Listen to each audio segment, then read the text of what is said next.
Thank you very much, Ricardo, the introduction, and thank you for everybody for your time to being available for this conference.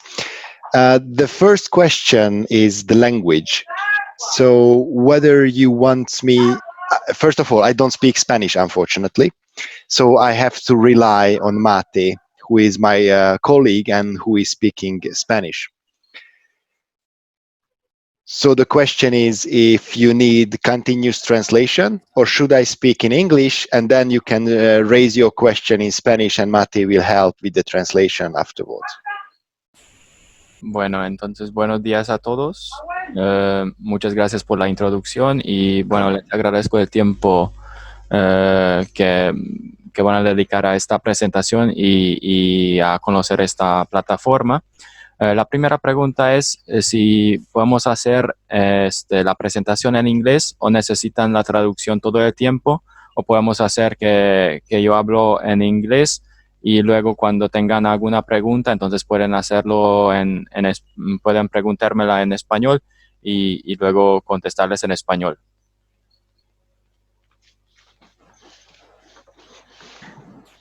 English is okay. Excellent. That can go much faster. So basically, Mosaic Education is a company which was established 30 years ago. Education is our passion.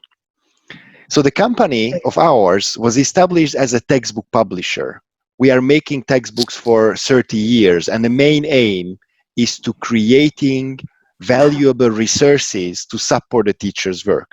So our concentration is about to giving the teachers the right resources in order to make better lesson.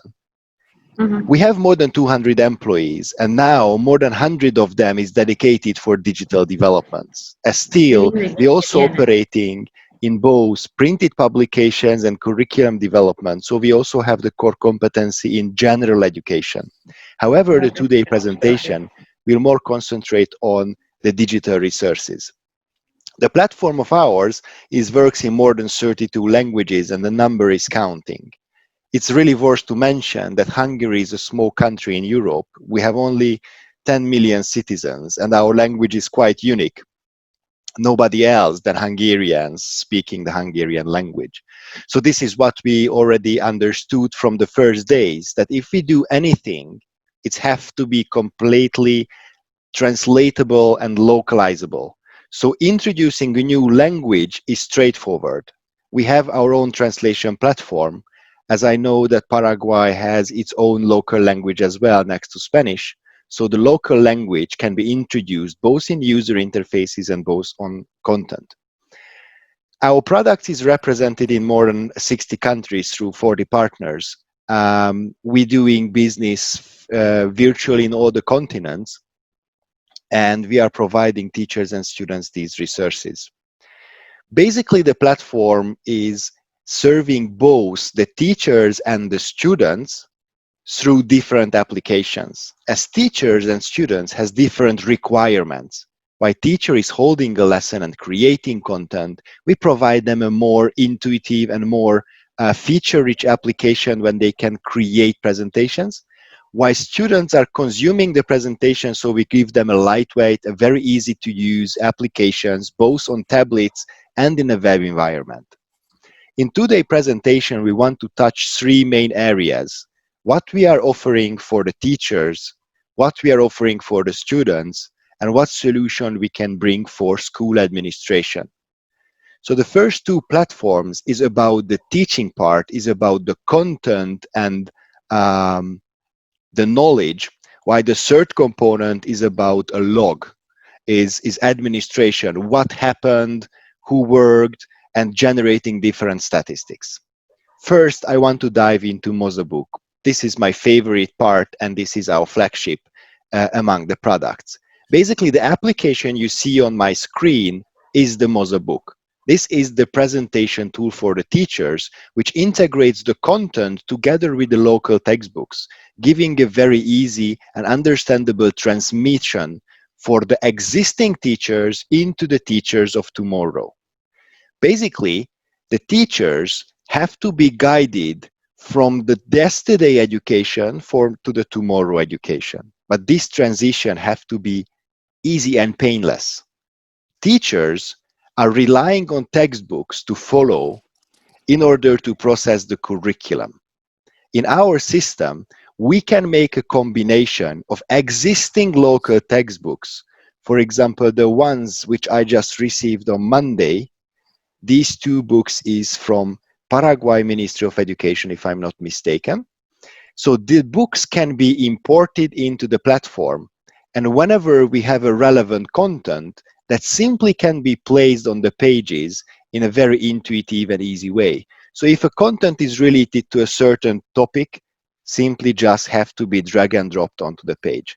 Why we created, I mean, a local team can be taught to create these textbooks directly in Paraguay, and all those content then can be transmitted to all these platforms.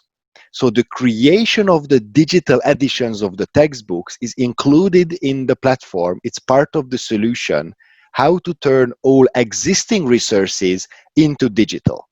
And the step two is to combining them with digital, really interactive content sources, like 3D animations, which is one of our strengths in our library, or either content which can be created with the built-in tools. But first of all, let's dive into some of these technologies or some of these possibilities. Teachers can create their own presentations, basically these representing the interactive whiteboard. So when the teacher is standing inside the classroom, they're using the interactive whiteboard, the projector, in order to write on that. Nowadays, when there is a lockdown and teachers have to make their teaching from home, they're using the same application and they're using some video conferencing applications like we use the Zoom now. So basically the teacher screen is shown there. So now I'm speaking about two things, whether we are in a normal situation physically in the classroom or whether we are in a remote distance education like this now.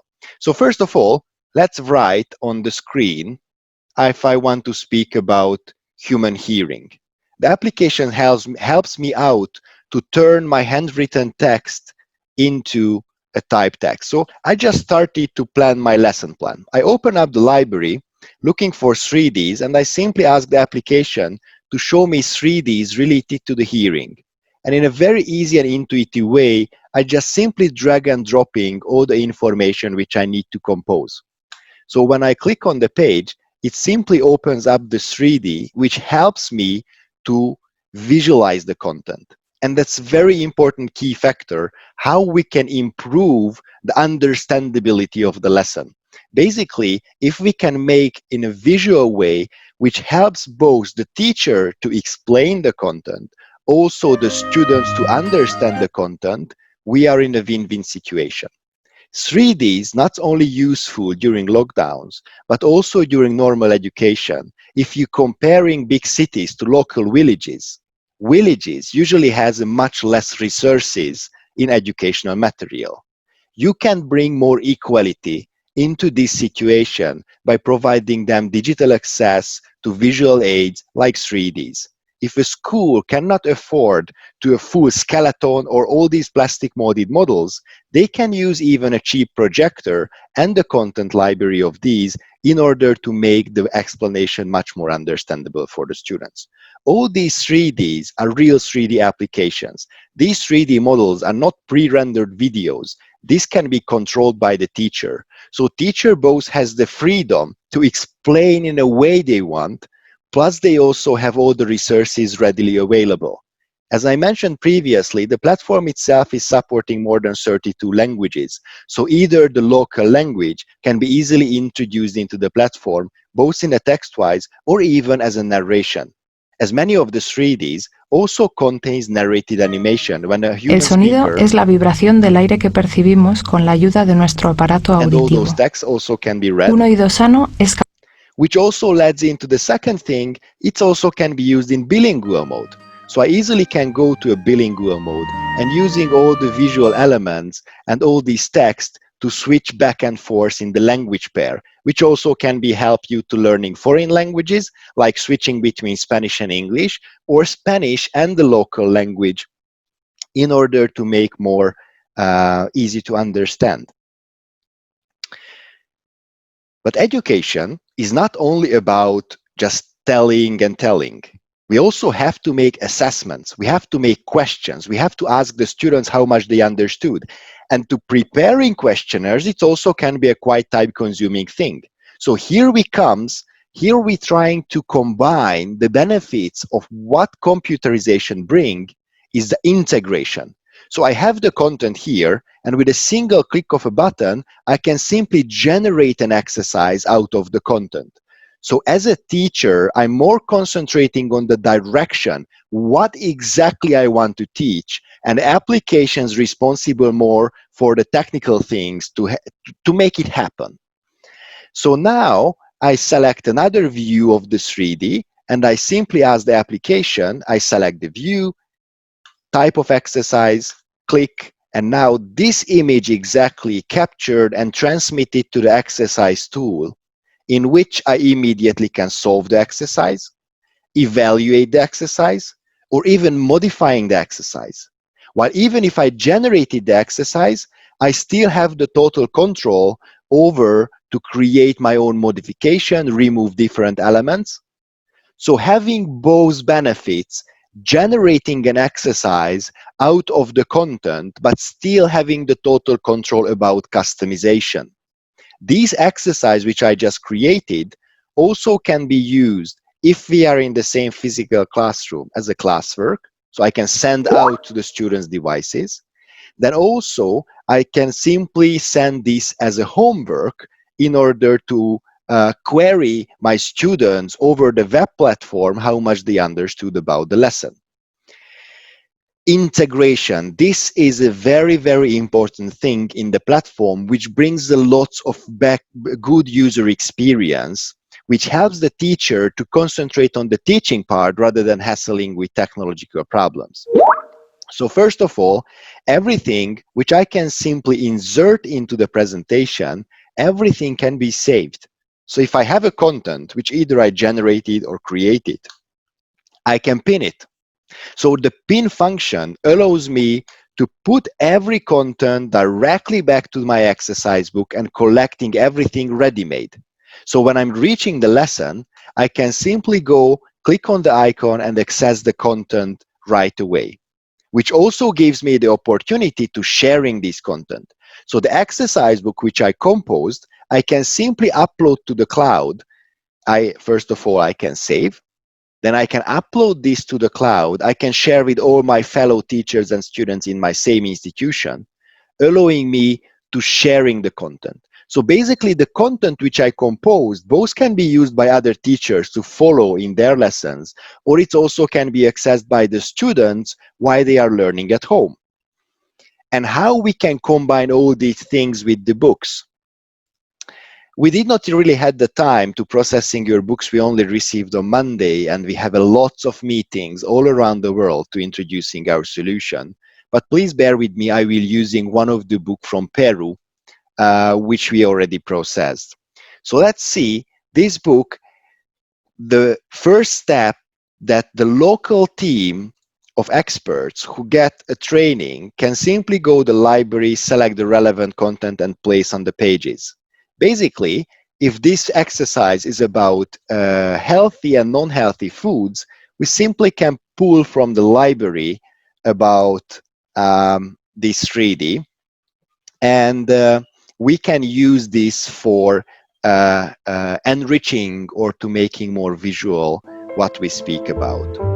So inside the 3D, we have different camera views with different topics and objects, different text which we can switch on and off, or even we can drag and drop different objects out to the application as a 3D object. And these objects remains three-dimensional directly on the page as well.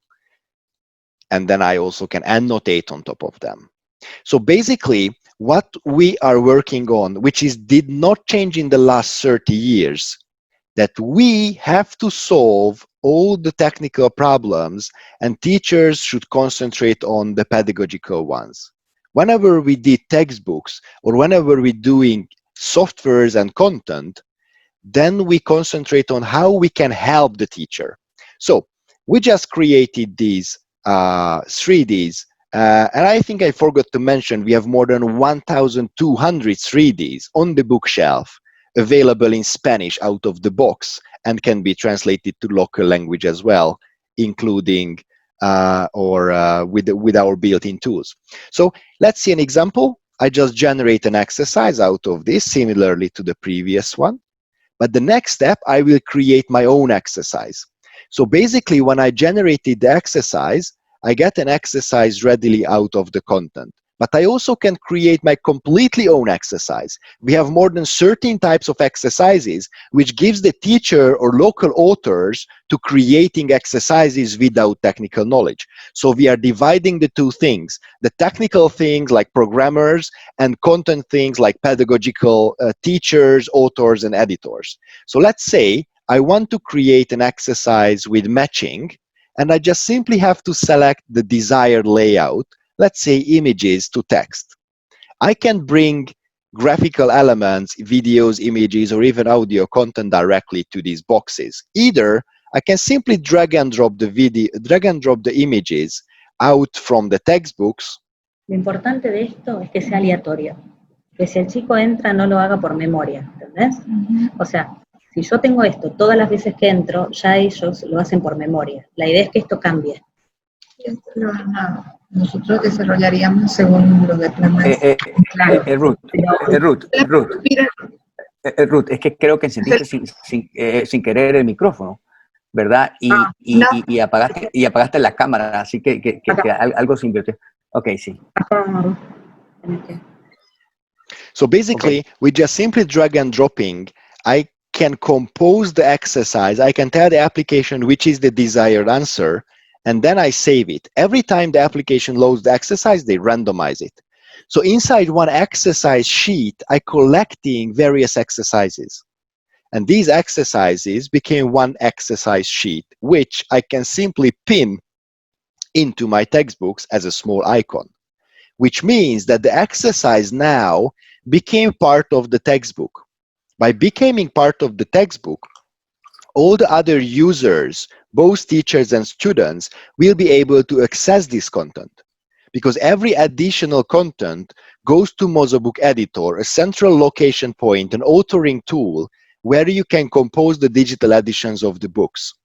And then this application creates all the three main versions: for classroom, accessing the book directly in the teacher software; a web edition, allowing the application or allowing the book to be accessed in a general browser.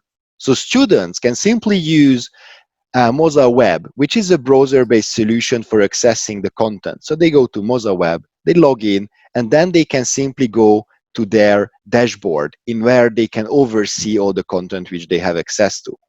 So simply opening up the digital edition of the textbook in the browser, they can simply go through over the book. So basically the book is also considered as a kind of glue between traditional education and the modern education.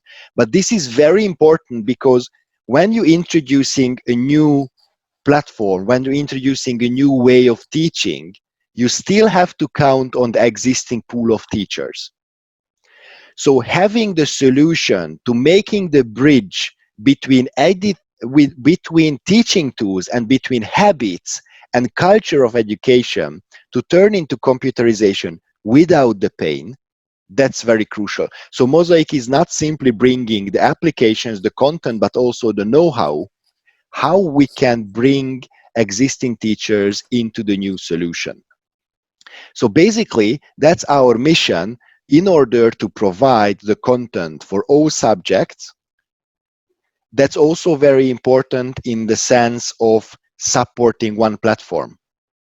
So when you're teaching the teachers how to use the application, it's much more cost effective if all the subjects using the same platform. Because on general things, how to create a presentation, how to create exercises, even a geography teacher can help a literature teacher, or geography teacher can help a physics teacher. So the information and the help can be transmitted between different topics. So this is why we concentrate on all subjects. Another perspective or another view is how we can combine the different resources. I already showed you 3Ds, which is a very lovely type of content because it solves many, many things. But the second type of content is tools, small topic-based educational applications, which helping the teacher to show specific things. So let's imagine you are in a physics lesson and you want to use an optical kit. Even if you are physically in the school, many of the schools cannot afford to a full-featured laser and optical kit. Using the virtual tool, they can directly use simulation inside the application to make real measurements just right in the tool, to combining different lenses, to showing the students if different type of lenses making different shapes of light changes.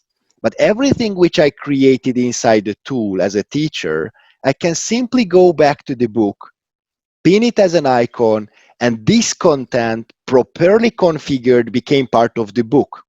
In this way, processing the local Paraguayan books, this content will be directly aligned with the local curriculum. So whenever another teacher clicks on the icon, it loads exactly the same, which means that if your central team process the content according to the local curriculum and put into the books, even the teachers who just get a couple of hours of training is able to use. Even if those teachers are not able to compose these exercises or to compose these presentations and simulations, they are able to use it because the information can be pegged and transmitted all over the locations through the platform. So basically, we have these tools which either for presenting, either for activities. So let's imagine that you're teaching the students about the numbers. First of all, we have presentational tools to explain the content. For example, how we adding 40 plus 5, so you can go one by one to counting the things. But after that, you also can bring in activities. You can configure these tools that now we're only learning the numbers until 30, and I need this type of exercise. So the application will generate activities until the number 30 to make it a gamified environment. So something plus 2 is 10, that's 8. So I can involve the students through the activities in order to practice and learn. And all these content, which I'm now showing in the teacher component, they are also available in the student component. So when the student goes into the browser, even outside of the class, they can go to the tools and they also can go and practicing all these resources. So parents also can give some valuable computer time for the students. So basically, we're concentrating on all levels and all subjects from the kindergarten up to the final exam. Some of our contents even can be used in university level. In the tool set, we have more than 35 tools. Some of them is quite heavy. For example, my second favorite is the scale. In the scale, which first seems a very simple tool to showing how to use comparison, how to find the value, basically this tool even goes into the highness of introducing the theory of abstraction. Let's imagine that you have an equation. 2x plus y is something. How you can introduce this idea for the students. And basically, step by step, we can go there by showing them when we measure something on the scale, which can be different types of objects, like measuring the box. Basically, I'm finding an unknown value by making over approximation and under approximation. So basically, I will find the value of the box of making it too heavy, then remove one of the object, and then increase the weight. So basically, with trying, I can find the value of the object. But everything here, I also can convert into an exercise in which the application gives me a given values and I have to calculate. So many tools is supporting built-in exercise generation. So basically, it's not only about to showing the content, but also giving activities to processing and to trying out these activities. I didn't mention in the beginning, but if you have any questions, feel free to stop me and I can go into more details, or I can clear out if something was not clear. What else we can have? Let's see a general lexicon type tool.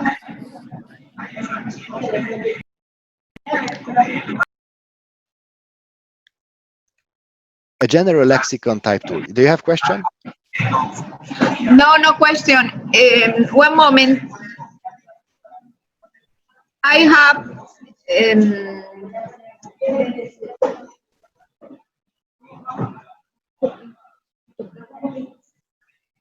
please reduce the ocupo toda mi pantalla. Please reduce the window. Ricardo. Hello. You can tell me in Spanish. Dime. Please reduce. La pantalla, agarraste toda la pantalla completa. ¿Será que puedes, por favor, please, dejar de compartir la pantalla? ¿Puedes dejar de? Yo no puedo acá porque agarro toda mi pantalla. Escape, dale. ¿Aló? Ruth, dime. ¿Podemos ver, por favor, el gestor de... Ahí está. Ya lo puedo ver. ¿Podemos ver el gestor de aprendizaje? Ahí, ahora sí. Okay, Peter, they want to see the learning Mate, no sé cómo traducir gestor de aprendizaje. Gestor de aprendizaje. Voy a tener que subir. Szerintem a mozalogra kíváncsiak amúgy. Okay. So just recap what we have seen until now. So basically I have spoken about Mozabook, Mozaweb, and now let's see Mozalog. Mozalog is a web-based administration tool. Can be accessed through Mozaweb as well. So if I go to the product page, we have one of the product called Mozalog, which is an administrative platform. Basically, Mozalog is replacing the general logbook, in which you register what lessons you have held, which grades the students got, which marks they have got. Ruth. Hola, Ricardo. Dime, si quieres poner mute el micrófono para que no se... Okay, go ahead, Peter. So basically, Mozalog is a web-based solution allowing the teachers and school administrators to compose the data. First of all, now I logged in as a teacher. So as a teacher, today I have 5 lessons. For example, I hold a chemistry lesson as a first lesson, and I can register which topic we have been processed. For example, we have learned about acid compounds in something.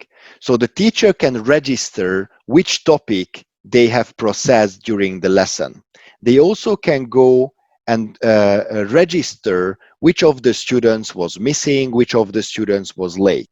This both applies for normal education when you are physically in the school, but this also can be used in case of virtual education. Basically, you can register which of the students was late and which of the students was missing. This information can be covered by the head teacher of the class in order to provide the reason of the missing. For example, parents cover or absence due to illness. The second step is to registering the grades. If I made an exam, I can put the different grades for the students. For example, we had an oral exam for Dean and Osborne, and I can tell the type of the grade. So it also can be weighted. There is small grades and big grades depending on the complexity of the assessment, and I also can make a comment to it. When I'm entering marks, they are registered here. So for example, here in Hungary, this application is accepted as the official source of the data. So they're using this software instead of the physical grade books to provide official data of the schools. When this data is generated inside the software, you also can have some convenience benefits as generating the statistics out of these. Prior to that, here in Hungary, many of the schools had a dedicated employee, the administrator, who was continuously composing these data from the paper-based grade books in order to making ministry reports. Inside statistics, we also can go on course level, school level, or an academic level in order to compose the data of our school among different properties or different measures. These statistics either can be exported as a PDF or as an Excel sheet, but upon request, we also can compose a data connection for some centralized system if exists. The data also can be merged on a custom development either on regional or country level. So basically, Mozal is an administrative tool running in the cloud. So every data is stored on servers. There is no need for local backups per school. There is one central location which can be deployed inside the country. So servers will be residing inside Paraguay and the content is stored on there. This gives a much better security positions and backup solutions to keep the data safe in one place. And then every statistics, if they required, can be exported either as a printouts, or we also can make integration for a data connection depending on specifications which I need. Another thing is, which can be really helpful, especially for big schools, to do some work management. For example, when I have to cover a teacher, when one of my teachers is missing, for example, illness, the application helps me generate a cover. For example, a temporary cover in order to create, to cover the missing teacher. Or either I can do lesson swaps as well. But to do those, I have to log in as a head teacher. So there are different roles. There is teachers, head teacher, parents, and students. When I'm logging in as a head teacher, I have more functionality and I have more rights. Even I can go to settings. So to following the previous mention in the calendar, to cover a teacher, I can set up if one of my teacher is missing, for example, from the 5th lesson, I have to make a cover. The software automatically make me suggestions. It shows me green those teachers who are available at the time and teaching the same class. So for example, I can also make a swap in meaning of having a different lesson.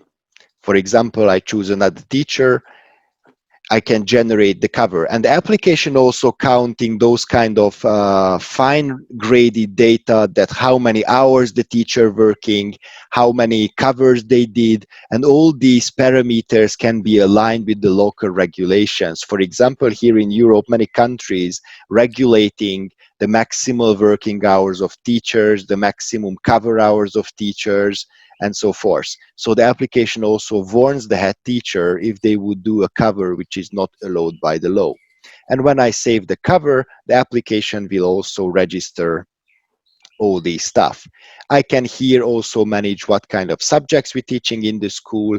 The school head teacher also can make some modifications in the marks, in a meaning that in many countries in lower grades, they're not giving marks 1, 2, 3, 4, but giving text-based marks. For example, you need to achieve more, or your progress is not enough, and so forth.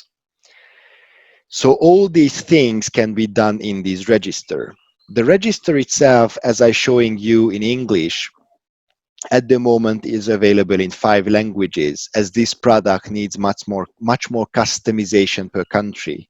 But if there is an interest, it can be translated to Spanish or even the local language, and the customization can be carried out to match the algorithms or some of the exports into the local requirements, to all those parameters. Do you have questions regarding Mozilog? Good.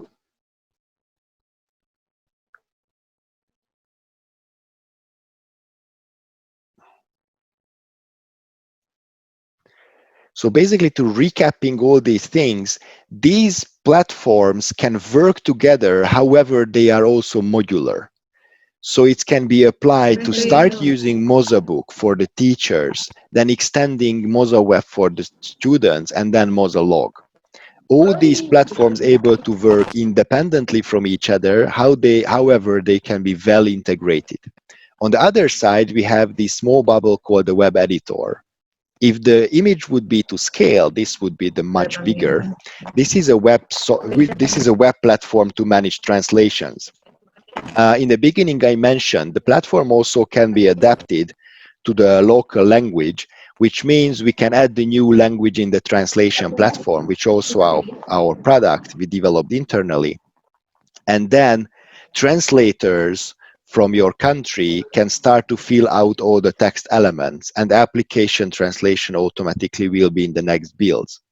So every component of the solution can be translated in one location, which we call the Mozilla Learn Translate. Inside that, also the 3Ds can be translated. So if I go to the translation of one of the 3D which I showed you, let me check the Spanish one. If I need to make any modification, simply I can change the text here online, and then in the next release, all these texts will be modified. Mozabook Editor is a platform to manage the digital publications. So if we receive the PDFs of local textbooks, the books can be added in days, even hundreds of books into the platform, to being available in a digital form. And then a local team of experts and practicing teachers can be composed in order to make the enrichment in these books. Those small icons, which I showed you in the beginning of my presentation, which gives you the opportunity to prepare the right digital content to each chapters and pages, allowing the transition from non-digital to digital very seamlessly, allowing the teachers and students to accessing the digital content without getting lost in the system. So if you think about a standard system like Moodle, when you have a big workspace when you can place different files and folders, but many of the existing teachers are not ready those kind of concepts. They're feeling themselves lost. If we compose the content aligned with the textbooks, which they're already familiar with, we already check the first obstacle, how we can convince the teachers in order to get into the platform with their willing rather than forcing them. We can go into more details either on tools, on specific topics. There's a lots of games as well. There is other features like different presentation tools. Even I can do mathematical editing inside. So if I'm teaching my students, for example, the equal side triangle, I can bring in rulers. So let's bring in a ruler and let's make some drawings. So I just simply use the pencil case. Let's make the baseline. I simply ask the application to bring me a compass with a different color. So I simply can draw two circles and then ask another compass, another ruler, and I simply just switch the pencil and I made those drawings. So basically, I can use the Mozabook as my virtual table, virtual whiteboard. This is actually the whiteboard software which in normal circumstances the teacher is using to creating their presentation in front of the class. We didn't agree in the beginning how much time you have. Basically, I can speak about the software for 3 days. This is our regular training. but I guess we should limit our meeting today for 1.5 hours. There is a lot of built-in help. So there is a getting started manual, which is basically a written steps how to use the application available in Spanish. Whenever I'm in the screen, I can simply ask the application to explain itself. So if the teacher feeling lost, they can simply ask the software, okay, tell me what's there. La barra de herramientas proporciona un fácil acceso a las funciones más importantes. Abre tus libros y cuadernos. Los contenidos multi... Hay más de 100... So there is a lot of text bubbles. If I click on a button, it tells me what's this for. So this is writing text. If I click getting started, it goes exactly to that page in the manual, which describes how to use this functionality. If I click the camera, it shows me how I can access the video-based guide for this certain functionality, which in a visual way tells me how to use this special functionality. So there is a lots of self-learning materials in order to help the teacher to go even alone. However, we're suggesting to provide basic trainings, which also can be carried out online or during these days, preferably with some video recording with the local language, using the local textbooks in order to help the teachers to be on track. Peter, can you use the sample that you have on the motor, on how to make the motor, so they can see how interactive it can be? So basically, which I mentioned that I have the Paraguayan books in the system, but we did not have the time to read them. This is why I simply showed the Peru book, because I already got the translation from my colleagues for this. But basically, you have the book. You have the content library from us, like 3Ds and videos. But you also can use third-party content. Everybody who has a video, everything can be simply drag and drop into. In this page, I guess this is a tail. So if somebody simply recording the readout of this tail, they can go to audio content, get that recording, and simply place on the page, which means that students, even from the browser, they can simply listen for the readout. So the platform itself also allowing to create the content. If this is a readout, and then I have to create some exercises, I can open up the exercise tool.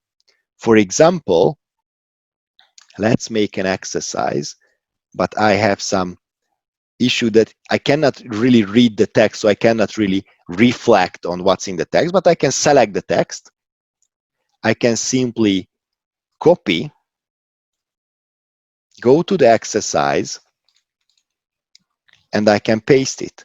And I can select a couple of, have a couple of artifacts because of the PDF, which is highly depends on how the PDF itself was composed.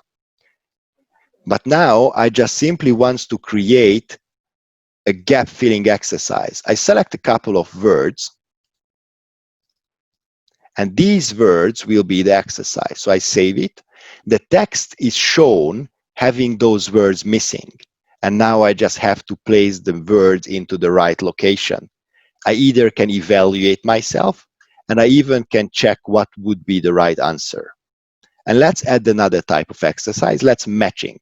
For example, if the tail is telling something about different happenings, like the bear, they do something, let's make matching.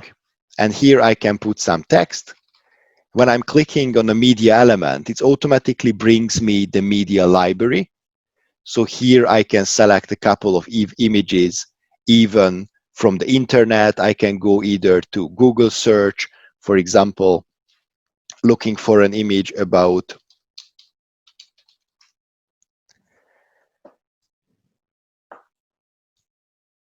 and put these options here. And then simply telling the application which is the right answer. So now I compose the second exercise, but both is still in the same exercise sheet. And then this exercise sheet can be saved as an icon into the book. In this way, this content became part of the book, which means that I can push back to the system and this content is deployed for all platforms, both for teachers and students. So basically, if I open up this image, which I showed you previously, there is a system called Mozo Book Editor, which do all this synchronization. Hola, Peter, please speak about the device. What you mean on device? Dispositivos. Ok. Eso si quieres, lo podemos hablar nosotros después, ¿verdad? Porque Peter está concentrado solamente en lo que es la plataforma. Las mochilas, Okay. si tú quieres, lo hablamos tú y yo después. ¿Te parece? Pero Okay. están totalmente alineadas para poder manejar esta plataforma y estos dispositivos vendrían cargados desde fábrica con esta plataforma también, ¿verdad? De manera de que no tenga que cargarse nada en Paraguay.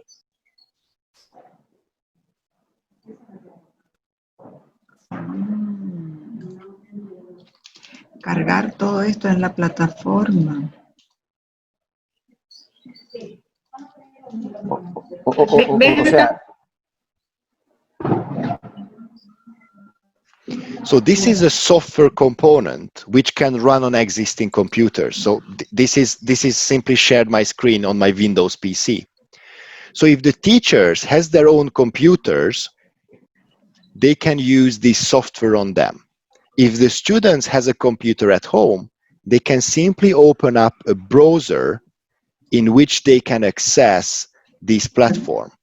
So students simply open up a browser in the computer which their family has, and they simply go into their bookshelf, accessing the digital books, accessing the presentations from the teachers, accessing all the 3Ds. So the students simply open up, click on the icon, and they can reach out these digital lessons, the different 3D animations, and so forth.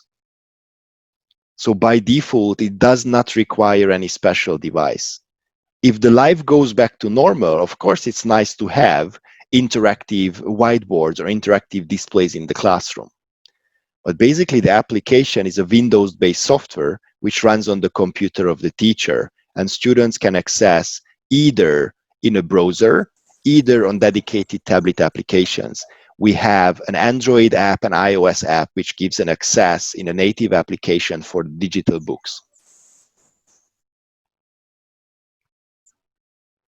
y esto puede ser accesado no solamente en tablets, sino también en teléfonos celulares inteligentes que ya existen en las casas de las personas.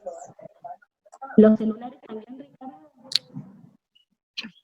Permiso, eso significa que los estudiantes que de repente quieran acceder a la plataforma solo deben descargar la aplicación, ¿verdad?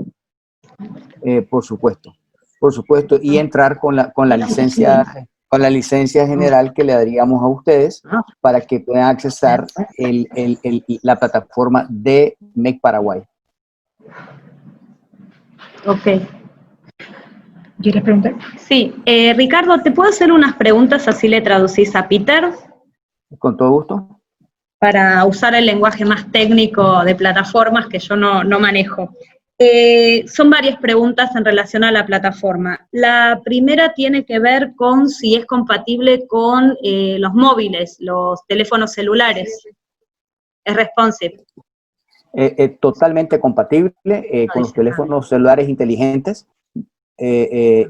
Inclusive hay una software que se pone en el celular para que sea manejado de una forma nativa en el celular. Ok. Segunda, la plataforma es blended, o sea, ¿por qué te pregunto esto? Porque puede ser que haya necesidad de pensar en alguna de las actividades offline, porque en general los paquetes de datos son reducidos en algunos lugares. No sé, Enrique, corregime, pero ¿hay posibilidades de trabajar offline también? O sea, con sistema mixto. Eso es la manera, eso es algo importantísimo de esta plataforma. trabaja online y offline. Y en el offline, cuando llega a un lugar donde hay Wi-Fi o hay conexión celular, cualquier actualización que haya hecho la plataforma se actualiza en el momento. Perfecto. En relación a, ahora con contenido te pregunto, ¿sí? En relación a las, dos preguntas, ¿los ejercicios son aleatorios? Los ejercicios son aleatorios. Claro, porque si son estáticos, si son estáticos y algún chico no entra, lo que eso, y no hay variabilidad, lo que eso produce es que lo memorice. Entonces ya no responda construyendo, sino de memoria. Okay. ¿Me entendés? Okay. She wants to know if the exercises are aleatory. You mean, Máté, fordíts magyarul. Hogy a feladatok mindig ugyanabban a sorrendben jönnek föl, mert ha igen, akkor egy idő után a gyerekek nyilván betanulják a válaszokat, és akkor csak simán emlékezetből fogják kitölteni a It's teszteket. configurable. So there is exercises which can be created in the Actividad tool. If I create my exercises, I either can tell, for example, here I give six options, but I only tell always 4 out of the 6 randomly comes. Okay, eso. So every time I load, this is inside the exercise, but even the exercise sheet can be randomized. So I can put 10 exercises in one exercise sheet, and I can tell that only 6 of them should be shown to the students in a random order. Okay. Good.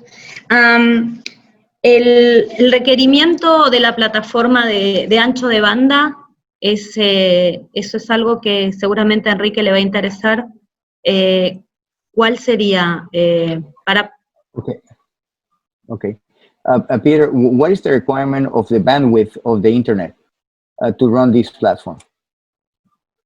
You mean on server side or on client side? ¿Usted dice en el servidor o en el estudiante? Enrique, En el estudiante. en el estudiante en principio nosotras y seguro Enrique en el servidor. Okay. Una cosa importante. Moza Book, que es el que usa el profesor, ¿verdad? El profesor cuando está preparando la clase no necesita estar conectado al internet, porque todo lo tiene en la computadora, ¿verdad? Que eso es muy importante, ¿verdad? Sí. Entonces, Peter, I already explained that Moza Book does not need to be connected when the teacher is doing the class because everything is in the yes, computer. It can be preloaded because the application is running on the PC and you can download the content packages even before the lesson. Of course, when you're asking which bandwidth is needed, it depends on how much patience you have. You know, because slower internet means longer waiting time. But in general, one 3D costs about 20-30 megabytes. But for example, if the student is using the Android app, they only downloading it once. For example, we have a big deployment in Iraq. And in Iraq, the students downloading the books and 3Ds while they are at the school.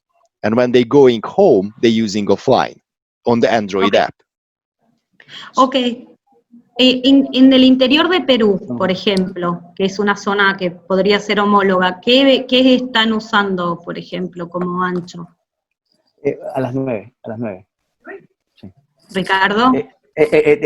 Mira, en Perú, en el interior, la verdad que no sé, pero está dando servicio bien, ¿verdad? No te puedo decir qué ancho de banda, porque lo que pasa es que allí, en Perú lo que pasó fue que las telefónicas dan acceso libre de viaje a todo el contenido educativo y simplemente está registrado eso, ¿verdad? Y simplemente nos sentamos con la telefónica para estar seguros que el SLC sea acorde a las necesidades que tenemos. Perfecto. ¿Verdad? Ahora, una cosa importante, en los dispositivos que Ruth hablaba, la idea es que vengan de fábrica ya precargado con todo el contenido 3D, etcétera, ¿verdad?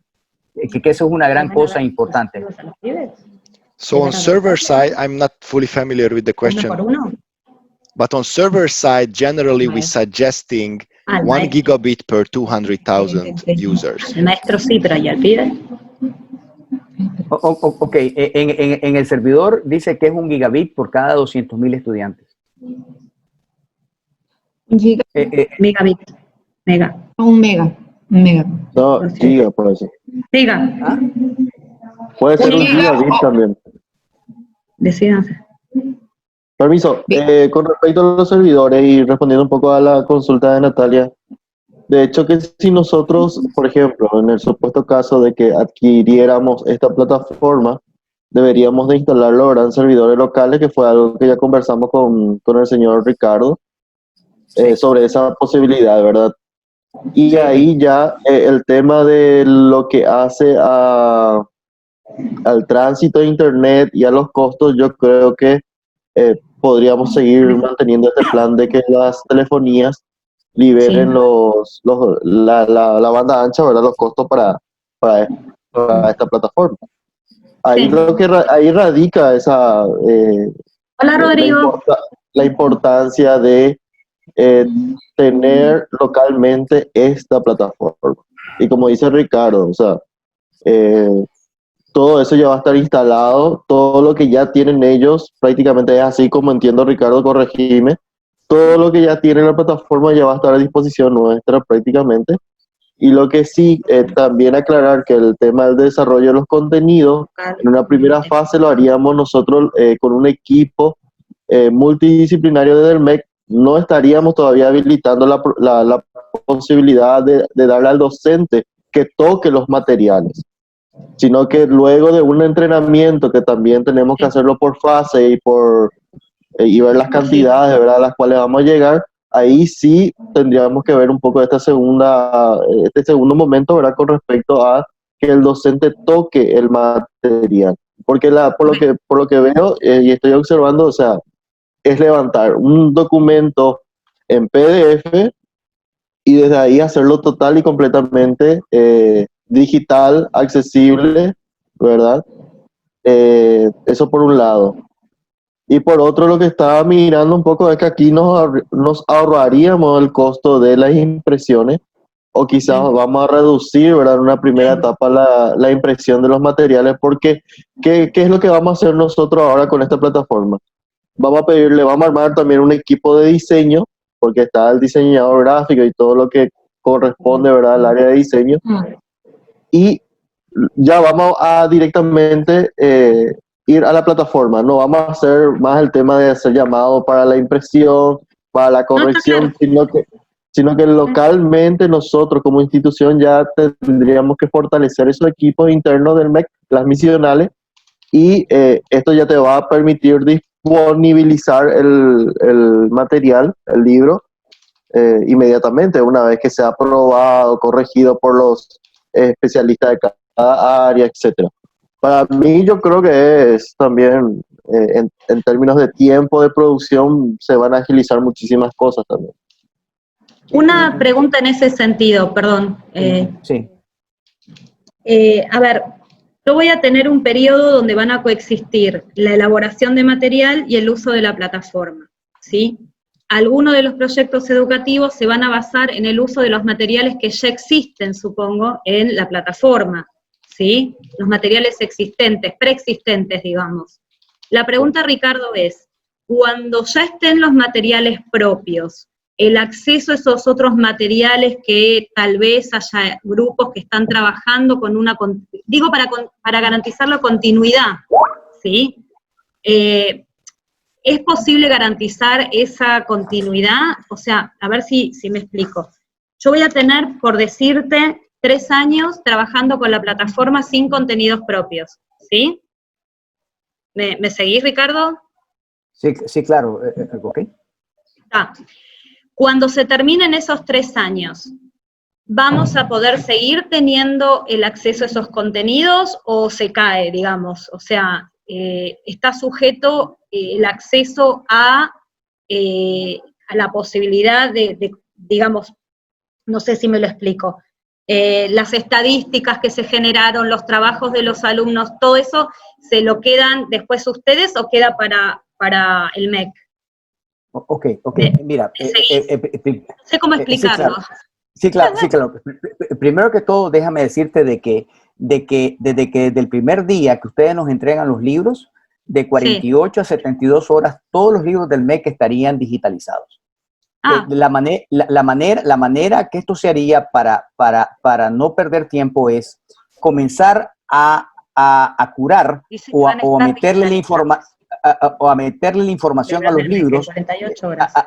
Al meterle a los libros, digamos, el trabajo de la semana siguiente, con el objeto de ya ir arrancando, ¿verdad? Después de los 3 o los 5 años que también hemos estado hablando, ¿verdad?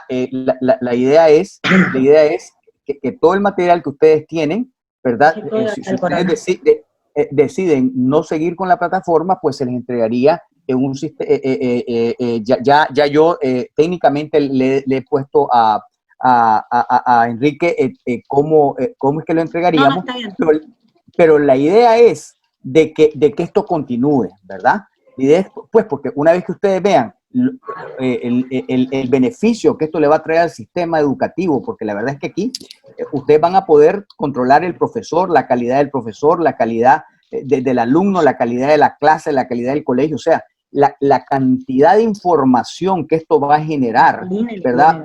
Va a ser sumamente rica para ustedes, ¿verdad? Y nosotros estamos en la disponibilidad ahorita de por un contrato de 5 años garantizarle el precio de 5 años, ¿verdad? Que es lo que hemos hablado, y después, posteriormente, pues ya ver, digamos, el costo de cambio de la vida, que sería el incremento que se le daría para los siguientes 5 años.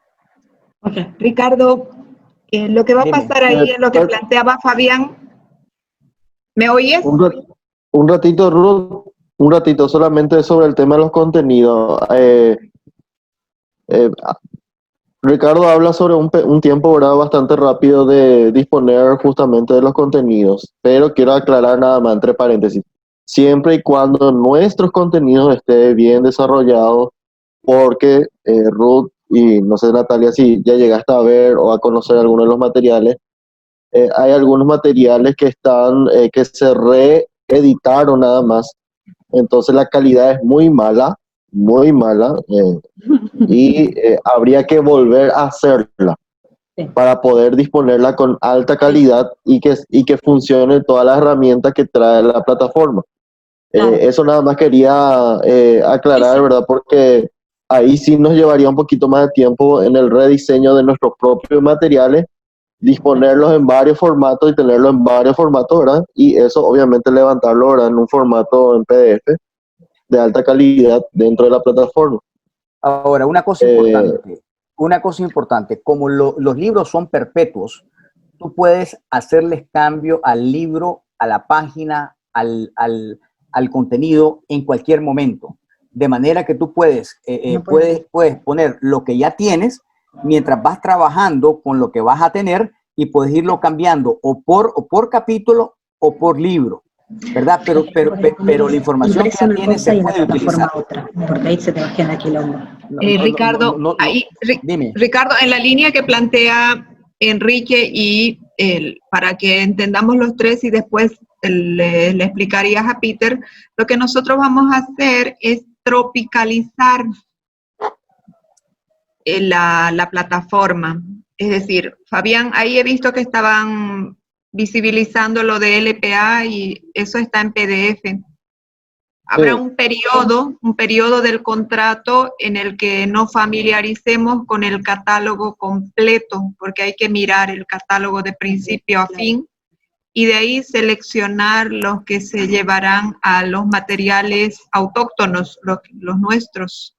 Entonces ese periodo seguramente no va a tener que ser 6 meses por ahí, de manera a ir generando bilingüe esa tropicalización. Entonces, la consulta para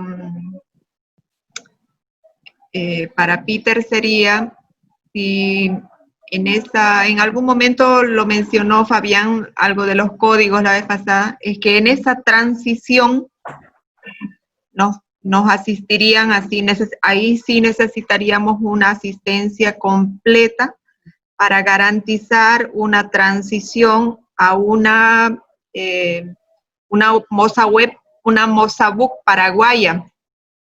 Claro. O sea, la idea es lo siguiente, la idea es que nosotros montaríamos un equipo, ¿verdad?, que estaría haciendo la transformación de los libros y la traducción de estos libros, ¿verdad? Nosotros, eso,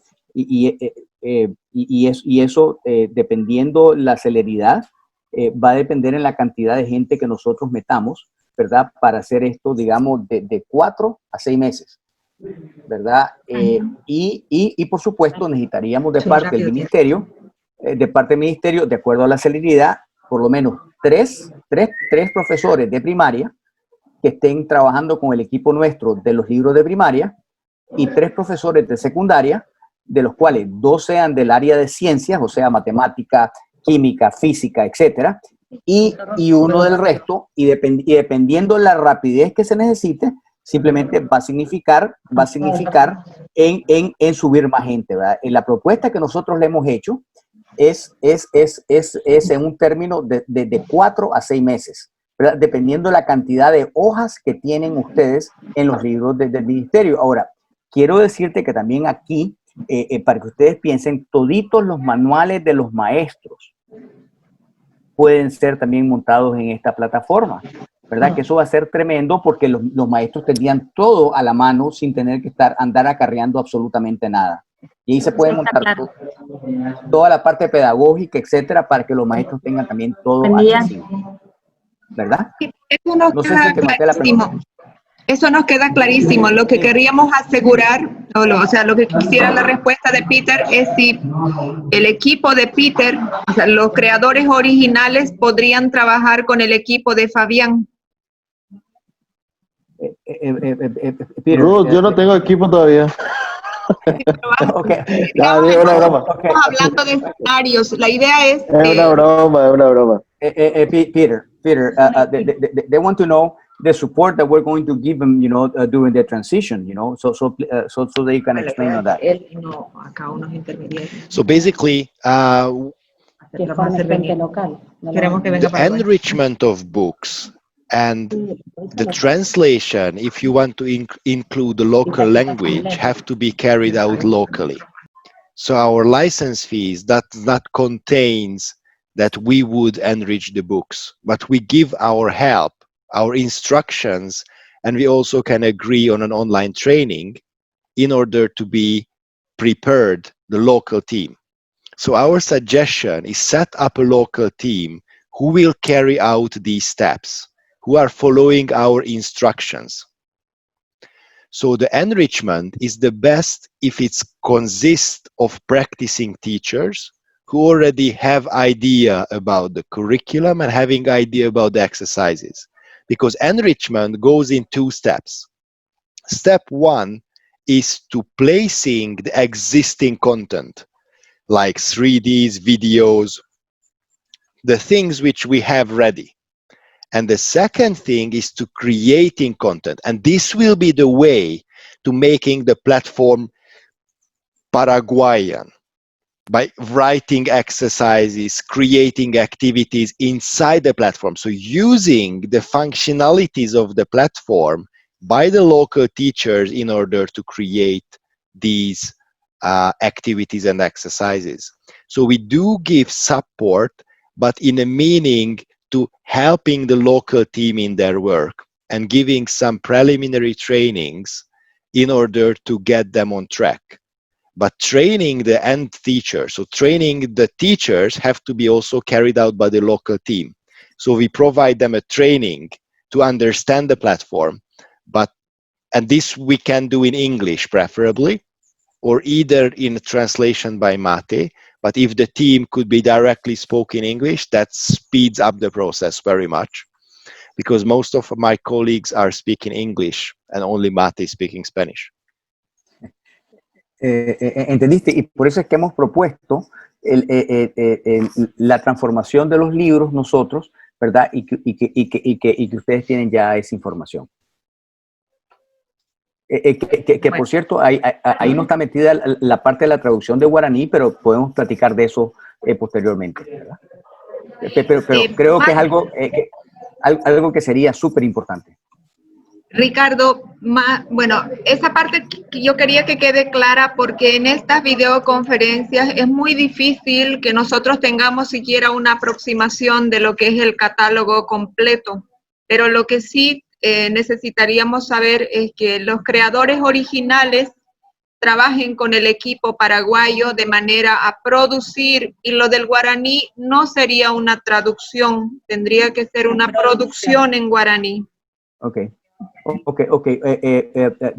They want to know if the Guarani, they will have to produce the contents, okay, and they will need guidance. They will need guidance on this. Vos tenés que producir. So first of all, do they want to translate the existing content to Guarani? Okay, Ruth, ustedes quieren traducir el contenido existente al guaraní, ¿verdad? Sí. No, producir en guaraní. Producir. Porque es otra pensamiento, es otra estructura. Otra estructura de pensamiento. Bueno, ellos se refieren a los contenidos específicamente, Ricardo. Pero yo quiero ampliar esa pregunta. ¿Sería viable y que Peter de repente nos pueda orientar al respecto? ¿O qué se necesita y qué se necesitaría, mejor dicho, también? Traducir al guaraní toda la plataforma, tener como una opción eso es lo que Peter iba a hacer ahorita, o sea, el contenido existente que se pueda traducir al guaraní y después, punto y aparte, hacer producción adicional de guaraní. Eso es lo que estoy entendiendo. Así es. No, de hecho que el contenido, claro, lo que las chicas hablan es el tema de propiamente nuestros contenidos que están en guaraní también la mayoría, y hay que trabajar también y actualizar, reproducir, pero la plataforma en sí, así como tiene, bueno, creo que eran 34 idiomas, agregar un idioma más y poner guaraní. Exacto. Okay. Just one sec, that Mati translate to me because I cannot understand in Spanish. Okay. Azt akarják, hogy a guaranit hozzá tudjuk adni, mint nyelv, és aztán ők a tartalmakat is szeretnék már eleve guarani nyelven elkészíteni, tehát nem fordításként, hanem guarani nyelven.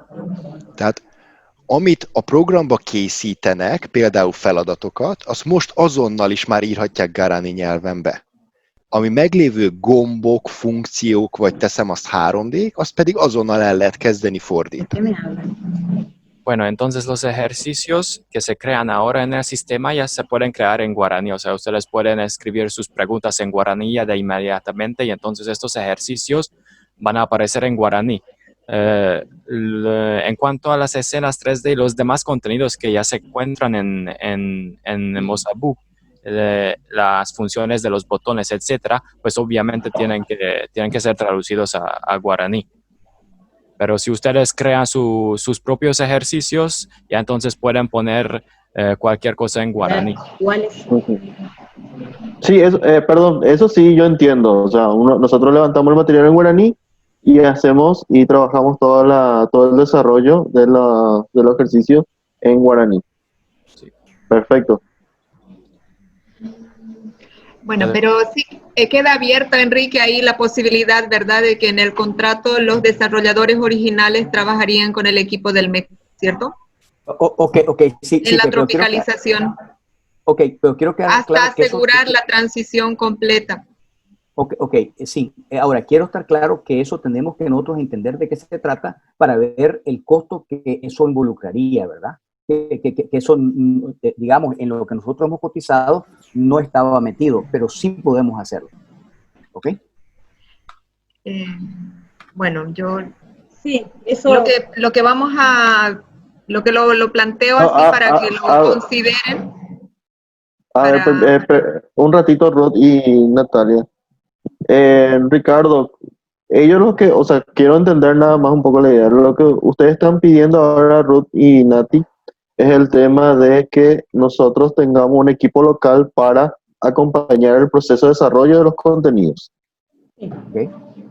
Bueno, y eso es lo que siempre hablamos, Ricardo. Nosotros como localmente vamos a estar, o sea, un equipo va a estar proveyendo justamente de todos los contenidos.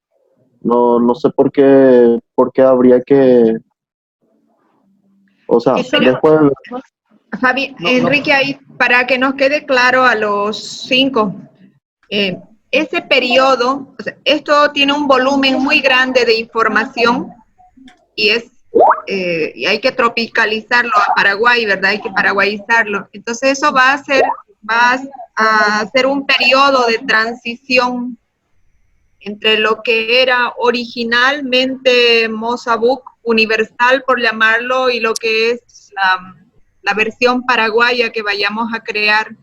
Entonces, en esa transición es necesario que, si bien nosotros vamos a tener un equipo nacional, un equipo local, es necesario que lo que yo consulto es si a lo largo de esa transición los desarrolladores originales van a estar para asegurarse de que esa versión local que generamos tenga el mismo estándar de calidad que el original, ¿verdad? Pero en una versión nacional. Máté, szóba fordítsd. Oké. Tehát hogyan fogjuk tudni az garantálni, hogy a paraguayi verziója a Mozambique-nak az ugyanolyan jó minőségű lesz, mint ez az univerzális verzió? There is no different versions. We have one version of the platform, which is used in 60 countries. And the platform is continuously updated all over the world. If you include Guarani translation, it will be part of the platform. There is no different versions. That would increase the cost very significantly if we would create different versions for everybody. So we're maintaining one robust system. We can install servers in Paraguay, while we also have in Chile, we have servers in the United States, we are planning to have servers in Paraguay, in Peru, sorry. So in case we go to a deployment, a local server is required where the platform is installed. You can contribute your translation to become the part of the solution, and then you can use these tools in order to compose the local content. So you're using the existing tool set in order to create the exercises according to the way how you teach, in the language you teach, so you can compose the exercises on your own taste in Guarani language using the tools. So basically there is no different Paraguayan version of the platform. There is one platform. Can you go where you were changing where you could add the language, please, so they can see what we're talking about? Volvimos. ¿Ah? Ricardo, te hago una pregunta en relación a Ruth, a lo que dijo. Sí. Porque entiendo lo que dice Peter, de que tener una versión propia, construir una versión propia de la plataforma desde cero en versión, llamarlo bilingüe, incrementa mucho el costo. Comprendido totalmente. Ahora, para eso dos cuestiones. Necesitaríamos tener acceso a todo el catálogo de lo que ya existe, más lo que nosotros podemos aportar, y que de eso podemos llegar a traducir, reducir, producir, ¿sí? Y otra cosa es, si yo voy a tener eso en bilingüe, el día que no esté más, digamos, la plataforma, el material o eso queda para Mozart, ¿no? Como copyright. ¿Me seguís? Yo estoy preocupada en el después, cuando apague el botón. ¿Qué me queda como ministerio en ese sentido? Okay. No sé si me explico. Mateka, can you please translate to Peter? Sure. Tehát, hogyha amikor ők most akkor megalkotják, lefordítják guarani nyelvre, azon elkezdenek tartalmakat létrehozni, és utána mondjuk nem használják tovább a platformot, akkor a szerzőjogok viszont a mozaiknál maradnak? No, so the intellectual property always belongs to who created the content. So if you created the presentation, the intellectual property stays with you. Mosaic has the intellectual property on the content which Mosaic created, okay. 3D's platform. But every user who creates the content, it remains with them. Okay. Los contenidos van a ser nuestros. La creación, el copyright, si vos creás es tuyo. Ahora, si ellos traducen o crean, es de ellos.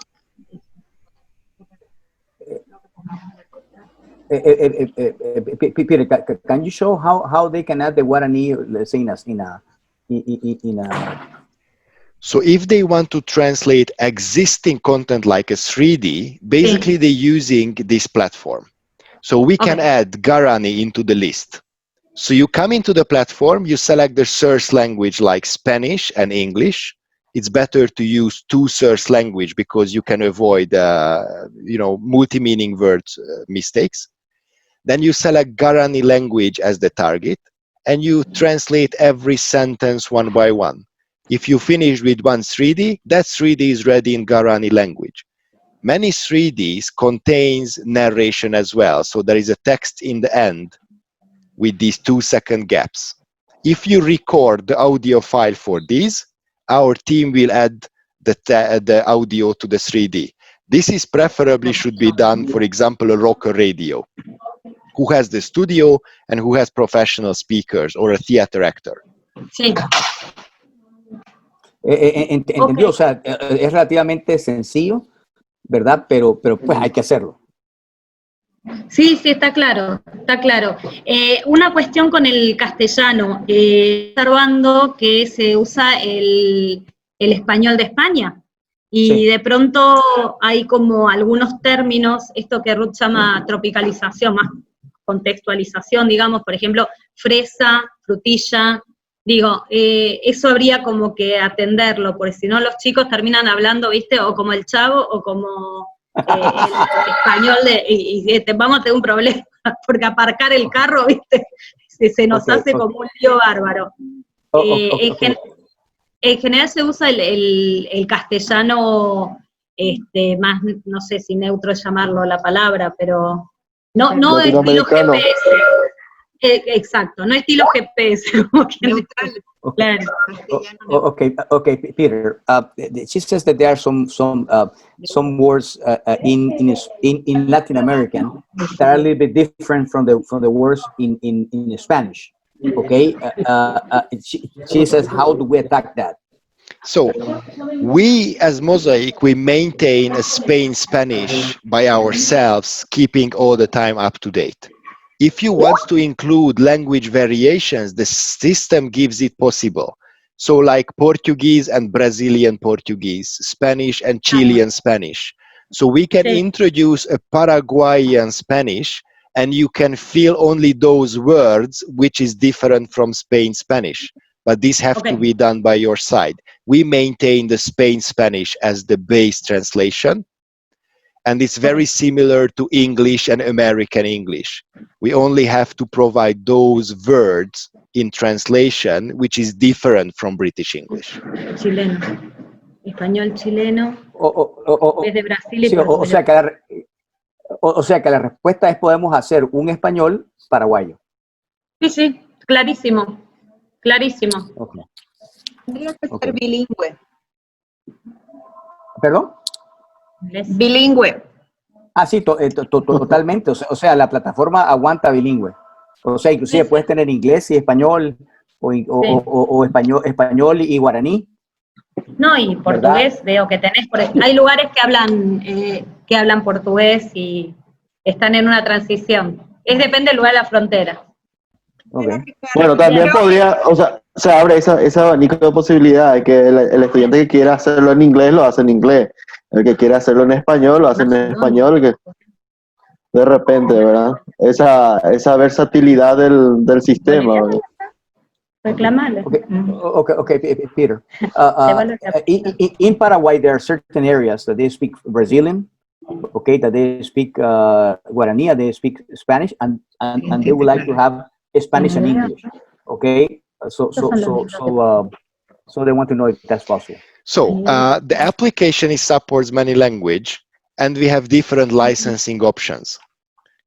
Either you can buy a single license option, so each installation working on one language which you choose during installation, or you can choose a multilingual version, which means that you can switch between the languages anytime.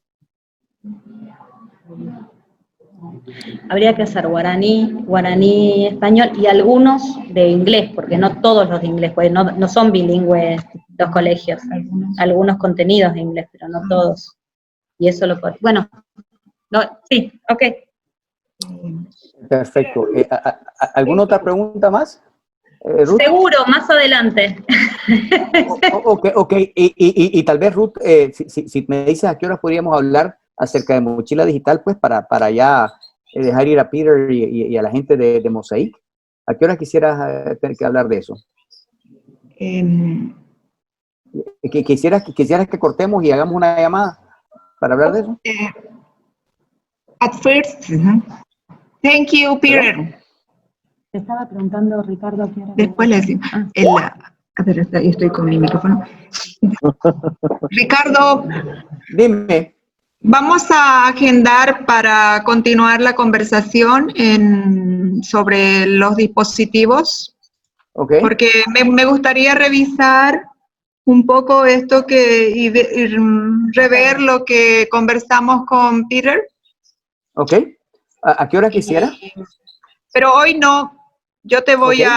a través de Fabián, vamos a ver vamos a revisar todo esto que miramos. Ok. Y vamos a conversar acá con Natalia y te vamos a consultar por un nuevo tiempo. Ok, perfecto.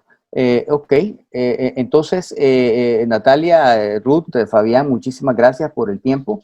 Peter, thank you very much for your presentation. Mate and David y Gustavo, muchísimas gracias por estar con nosotros, ¿verdad? Yo también, muchísimas gracias ahí Ricardo, Peter, si podríamos después, nosotros también la parte más técnica, tener una pequeña reunión porque me surgieron algunas consultas, pero son muy puntuales en lo que hace a todo lo que hay por detrás como construcción, ¿verdad? De la plataforma. Pero son cuestiones así, consultas Ok. elementales nada más. Pregunta, ¿quisieras hacerlo ahorita y digamos y dejar ir a Ruth y a Natalia de manera de tal vez, ya que tenemos a Y- Peter Y si Peter puede todavía estar, no hay ningún problema. Peter, Es más que nada para ver. Fabián has some technical questions. Ok, Ruth and Natalia, gracias, ¿verdad? Thank Y you for your nosotros time. seguimos. Gracias al Peter, traductor también. okay. Peter, Fabian has some technical questions that he would like to ask. If you can please answer, now that we're in this. Okay? Please, yes. Okay, Fabián. Ruth, muchas gracias. Un placer. Que quedo ahí a la espera de tu información. De la Igualmente, hora. Ricardo, ahí yo voy a conversar con Fabián para ver cómo continuamos. Pero, de nuevo, gracias. A ustedes.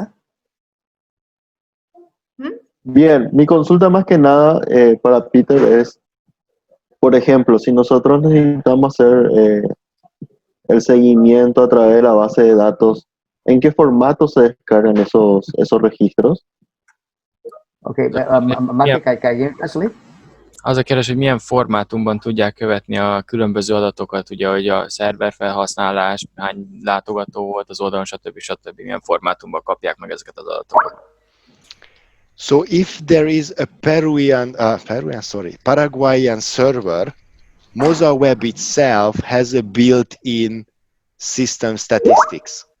So as part of the system statistics, you can go down on country level in day, week, or month resolution by which type of content, and you also can go down of the usage of licenses, or you also check on the content perspective, which content was used how frequently, and you also can go down an institutional or even user level.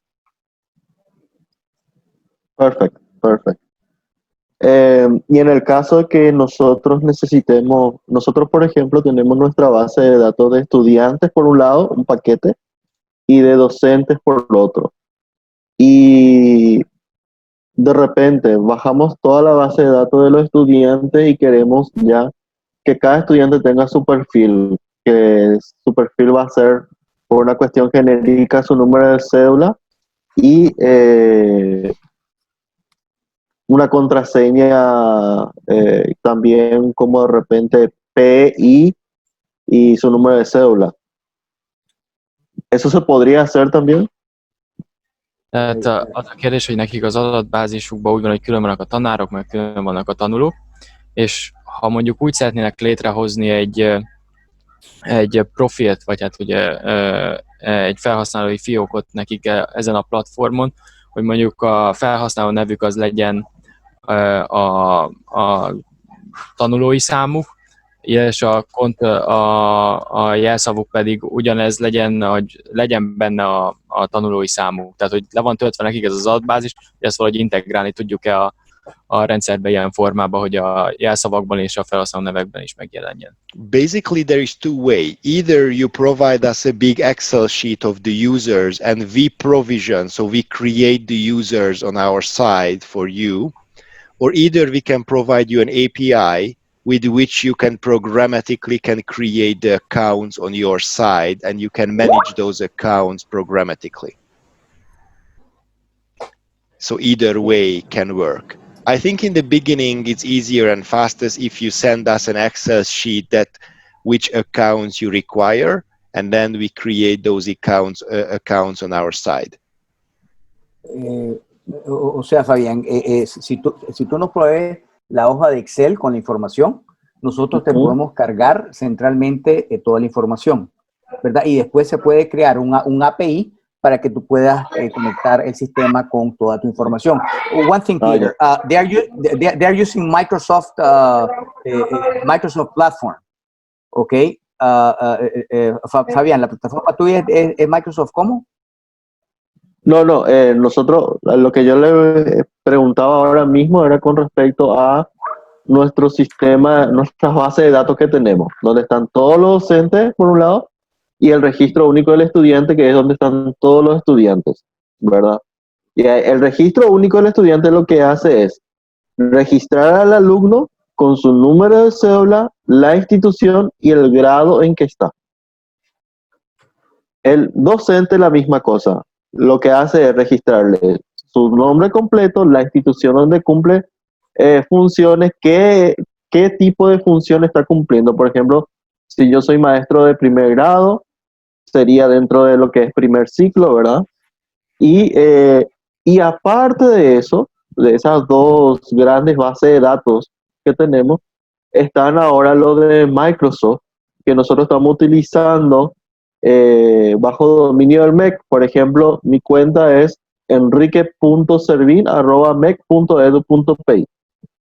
Ahora, buena pregunta, y ampliando un poco la primera consulta. ¿Cómo nosotros que ya tenemos cuenta de Microsoft podemos también ya acceder a la plataforma, o hay que volver a registrarse con la cuenta de Microsoft? Az ő adatbázisukban úgy szerepelnek a diákok, hogy ott a nevük, utána jön ez az oktatási azonosítójuk, az iskola és az évfolyam. Tanároknál ugyanez név, iskola, és hogy milyen folyamokban tanítanak. És nekik ez már benne van egy Microsoft rendszerben, hogy ezt a Microsoftban lévő adatbázist ezt akkor tudják integrálni a mi rendszerünkbe, vagy teljesen újra kell kezdeni, és újra bevinni ezeket az adatokat. So what kind of Microsoft systems do you mean? Do you have Microsoft's Graph API? So do you use Azure Active Directory? So do you have Office 365 logins for these accounts? Office 365, licencias para estudiantes y licencias para docentes. Because, igen volt a válasz? Igen, Office 365. So if you go to Moza Web, there is an Office login here. So you can immediately use your Office account directly to logging into Moza Web. You see, and I just logged in because I'm logged in Office 365, which also means if you have Microsoft Teams, you can use a Moza Web as a tab app. So you are inside Microsoft Teams, you can install Moza Web as a team app, and you automatically logged in to Moza Web. La aplicación. Genial, genial. Perfect. Sobre todo porque nosotros trabajamos en lo que hace a tercer ciclo, séptimo, octavo y noveno grado, y educación media, primero y segundo curso, primero, segundo y tercer curso, trabajamos con el Microsoft Teams para las clases a distancia. Ujú. Entonces, esto viene a ser como una potenciar justamente nuestro vínculo con Microsoft, por así decirlo, ¿verdad? A través de la herramienta. Most a távoktatást az általános és középiskolákban úgy oldották meg, vagy Microsoft Teams-en keresztül oldották meg, úgyhogy ez nagyon hasznos lehet ebből a szempontból is, hogy nem kell másik felhasználót létrehozni. And in Microsoft Teams, do you have one tenant for Ministry of Education? So there is, Yes. okay. In that case, Yes. I can send you the manifest file, and you can install Moza Web as a tab app. Perdón, no escuché la última parte, se cortó un poco la comunicación. Meg talán Okay. ismételni?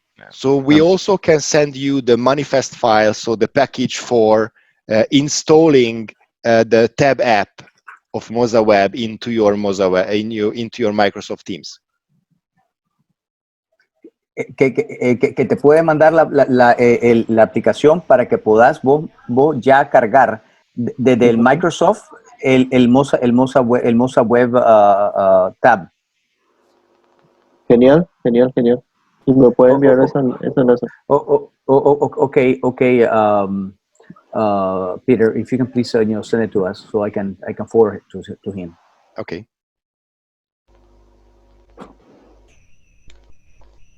I can send Okay, after the call. Okay, very good. ¿Alguna otra pregunta, Fabián? Y solo eso técnicamente, o sea, técnica y operativamente, pero si nosotros, bueno, si adquirimos la plataforma de Moza Web, tendríamos que ver también y definir una estrategia porque tenemos, como les expliqué, tenemos estas dos grandes bases de datos que son de los estudiantes y de los docentes, pero también ya tenemos en el tenant, ya tenemos prácticamente, a ver un ratito, te digo los números concretos Mate? para que Igen, még sepan un poco. mondani. Keresi az pontos adatokat. Voy a compartir un poco mi pantalla. Meghozhatja egy pillanatra a képernyőjét? No Persze. puedo. No puedo. Ahorita. Entonces, Peter, he would like to share his screen. Yes. ahora sí. I Ahora. stopped mine, so you can. Ok. Thank you. Ahí. Este es nuestro reporte del TENAM. Here. Tenemos ya prácticamente en nuestra base de datos del Microsoft. Pueden I don't observar, see the ¿verdad? screen yet, so it's not sharing. No está compartiendo. No. Perdón. Acá. Ahora. Hello. Ahora. Ok, sí. Ahora sí. Ahora sí. Bueno, aquí está. 17.425 instituciones, aulas virtuales 81.471 y tenemos docentes 72.976. Estos son docentes que están en aula y tenemos ya 918.343 estudiantes dentro de lo que es nuestro tenant de Microsoft. Ami számokat itt látsz a felső, azok az intézmények, a virtuális tantermek, a tanárok és utána a diákok a legalján.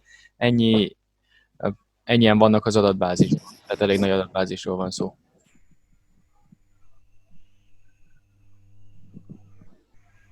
If you can send a list of schools, we also can provision the schools. So even if anybody starts to register, they can select their schools.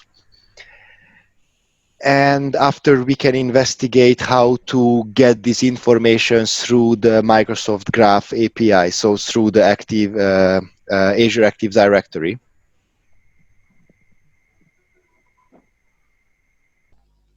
¿Me ayudas un poco, Ricardo? Ok, dice que esto se puede montar, ¿verdad? Inmediatamente para que también pueda la gente escoger la escuela y ¿cómo se llama? Y registrarse, ¿verdad? Como está aquí, ¿verdad? Esta información nos la provees a nosotros y nosotros la montamos en el sistema. Genial, o sea que se pueden entonces integrar lo que ya tenemos generado a través del Microsoft y vincularlo un poco más rápido con la plataforma de Mosaic. Tehát akkor viszonylag gyorsan össze lehetne kapcsolni ezt a Microsoftos információt a Mozabook platformmal. So with these Microsoft accounts, now any of your teachers and students would be able to log in immediately. The next step which we need to modify, how we can get the information that certain user belonging to certain school. That's we have to check. It's not available on the library yet. We're waiting for Microsoft to confirm our account. So I only can send you manually to install manually the manifest file. It's a zip file. Tengo que pedirle a mi compañero que es administrador global que habilite a través del tenant, ¿verdad? ¿Cómo? No se escuchó bien, perdón. No, que tengo que pedirle, o sea, somos un equipo y tengo un compañero que está haciendo de administrador global del tenant de Microsoft, entonces tendría que hablar con él para que habilite, ¿verdad?, la aplicación de Moza Web también, o ustedes hacen eso. Tehát, hogy neki van egy kollégája, aki ezeket a Microsoftos ügyeket intézi, és hogy akkor tőle engedélyt kell kérnie, hogy engedélyezze a Mozabook applikáció használatát, vagy azt mi intézzük? Nem, azt neki kell engedélyeznie. No, Az ő adminisztrátoruknak. Hay que pedir permiso. Sí, para que habilite nuestra aplicación. Ott a bal oldalon a legalsó, az a Zarzar Una, ott lehet föltölteni. Hol? A képernyője bal oldalán, ott írja, hogy Cargar Una Application Personali. És már fejeztem, mindegy, ott lehet föltölteni. De a lényeg az, hogyha szeretné ezt a Teams-et, akkor kapcsoljon össze azzal a kollégájával, aki ezt a Teams-et adminisztrálja. Entonces, si usted nos puede dar el contacto de su colega quien se está encargando de Microsoft Teams, entonces vamos a hablar directamente con él y gestionar esto, habilitar la aplicación. Sí, Bueno. Voy a conversar con el compañero, se llama Aldo, y les pongo en contacto, ¿sí? Akkor beszélni fog vele, és akkor utána jelentkezik, vagy ő, vagy akkor a kollégája. Oké. Bueno, de mi parte es todo. Ok, Fabián, muchas gracias. Ennyi. No, gracias a ustedes. Muchísimas gracias al señor Frieder, al señor Gardi, al señor David, don Gustavo, don Ricardo, y seguimos en contacto, ¿eh? Perfecto.